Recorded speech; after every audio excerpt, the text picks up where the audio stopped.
Greater Works International.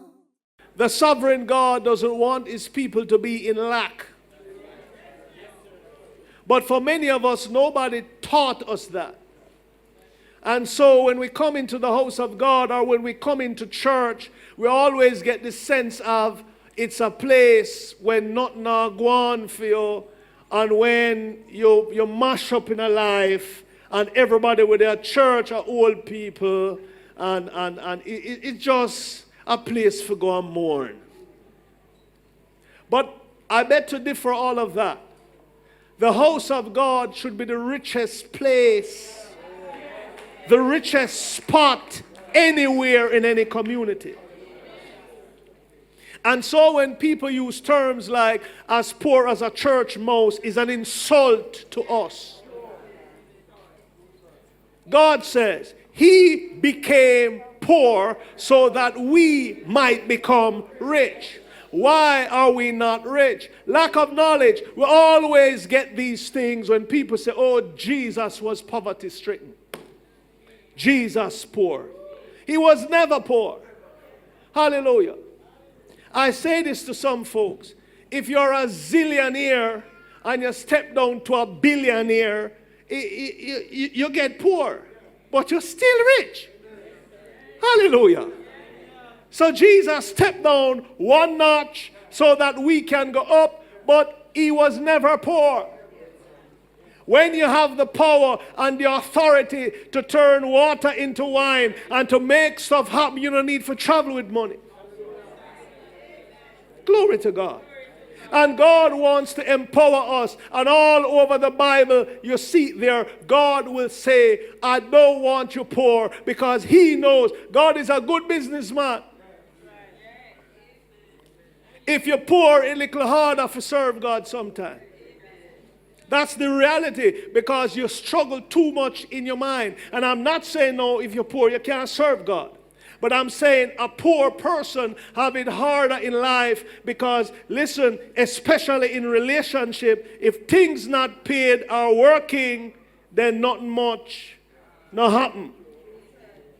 Hallelujah. So through the scripture, you're going to see this. Let's go to Joel 2. I'll just touch this one first. Joel 2, verse 25 and 26. This gospel is not one of poverty, but prosperity. God says he came to preach, to set the captives free. So to the poor man, the good news is you don't have to poor again. To the man who is sick, you don't have to be sick. He's coming to heal you. To the man who is bound, he says, you will be delivered. That's the gospel. It's a kingdom. It's a principle, it's a rule, it's a law. And part of the thing is, when we don't understand how the kingdom of God operates, then we create religion or what we call church things. But God never called us to play church. It's a kingdom. That means it have a king, is a rule, is a law, is a system. And once we understand the system of how the kingdom of God operates, then every person can benefit from the kingdom. Glory to God. So in Joel 2, 25, 26, the first thing God says, he knows we live in the earth. He knows the challenges of the earth. You make mistakes. You hook up with wrong folks. You make wrong decisions. You lose money. You lose time. You lose stuff. So God turns up and he says, I see your dilemma. But in Joel 2, 25, 26, this is what he promises. Read it, read it. Verse 25. And I will restore or replace for you the years that the locust has eaten. Yes. The hopping locust, the stripping locust, and the crawling locust. And we said these are spirits responsible to slow up a person in life. Hopping locust, we said, is a spirit that makes a person move. You can't stay one place. You change job every minute. You start one school, you stop, you do another one. You start something and you can't finish it. It's a hopping locust. It's a spirit that torments people. A girl would say, oh, I can't talk to one man too long. So she keep moving from man to man. It's on some men too. Them can't keep one person too long. But it's a hopping locust. So you hop from one thing to a next thing. Hallelujah. But these things are really spirit pushing people in a particular direction. The next one. What's the next locust it said? The stripping The locust. stripping locust is the spirit responsible for take our money. It will entice you, especially ladies, to go into a store and buy stuff that can't fit you. You walk in a store and you buy some things, and when you come home and you try it and you say, oh, did I buy this? It entices you to put your money in certain investments that nog or profit. It pulls you into store when you don't want to buy nothing. The first thing it does, it sends you upon plaza or in a mall. It literally draws you. Where you leave your house to go? Supermarket. Where you end up? Mall. It's a stripping locust. It planned to strip your money. Hallelujah. Glory to God. It's a spirit. Everything, once that spirit is on you, every single thing you have, little by little, you buy a car, it get licked. You hang your clothes on the line, thief come borrow it. It's a stripping locust. You lend somebody some money, you can't get it back. Hallelujah. And some of you better believe that there are spirits and people can do stuff to slow you up. The next one it says is what? The crawling The locust. crawling locust. Many of us can say, you know you should be much further in life, but something has held you back. And you feel like your years are just going backwards. It's a crawling locust. You will see people have them house, get married, I want to you. You feel like you're touching 40s and going up and you don't even own nothing yet. Other person younger than you own plenty things. It's a crawling locust. It's designed to keep you back in life, to slow you up in life. That when you're old and gray, you don't achieve nothing. It's a spirit. I've prayed for several folks, and once we break that spirit off them just shoot and start to do good. Sometimes these things affect children. Hallelujah. You're slow in school. You can't understand anything. You can't go forward. Sometimes you just need to break this spirit off your children. Hallelujah. As a matter of fact, put your hand on your head. Say in the name of Jesus. I command any hopping locust over my life, over my family. I command you to go. Now.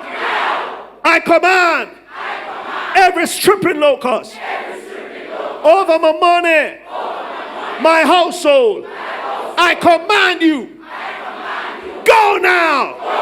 I address the crawling locust. You will no longer invade my life. I command you. Loose me. Loose me. In the name of Jesus. I thank you, Lord. I'm on a fast track of breakthrough and blessing. In the name of Jesus. Thank you, Lord. These locusts are loose from my life and family. In Jesus' name. Amen.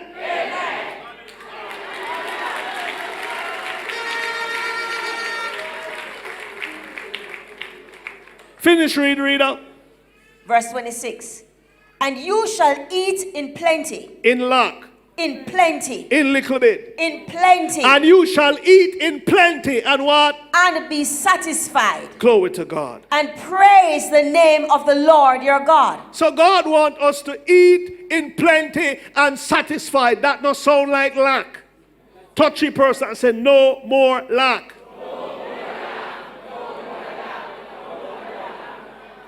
Luke 22 and 35. We need to change our mindset. In a new year, 2018, you have to tell yourself, no more lack this year. I'm going to walk in prosperity this year. I'm going to walk in health, wealth, strength. And all over the scripture, what I say to you, I need to show you. Luke 22 and 35. Verse 35. And he said to them, Yes. when I sent you out with no purse. So Jesus is talking to his disciples. He said, when I sent you out with no purse, yeah. Or provision bag. Yeah. Or sandals. Yeah. Did you lack anything? I wonder what they're going to say now. We are suffer, Jesus. They answered, We are suffer, Lord. nothing. Glory to God. They answered what?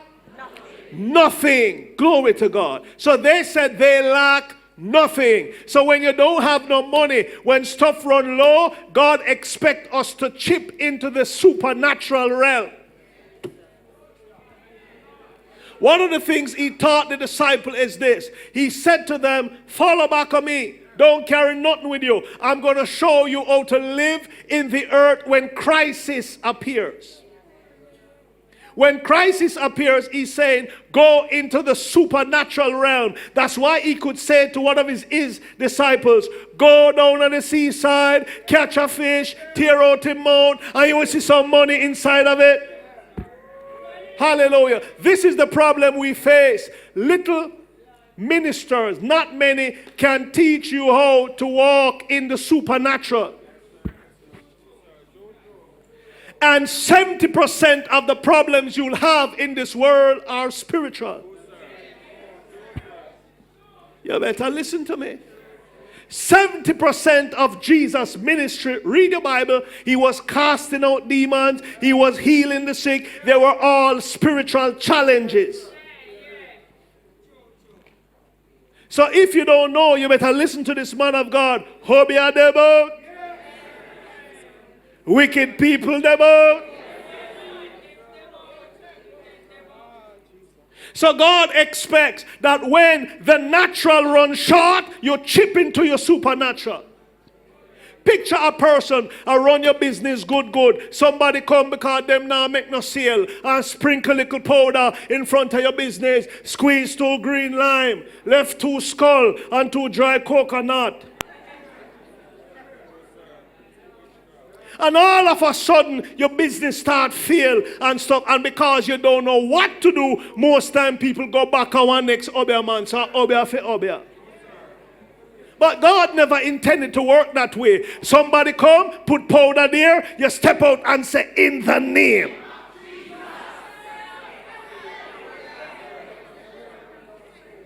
So when folks go into supernatural stuff against you, God wants you to chip into your supernatural too.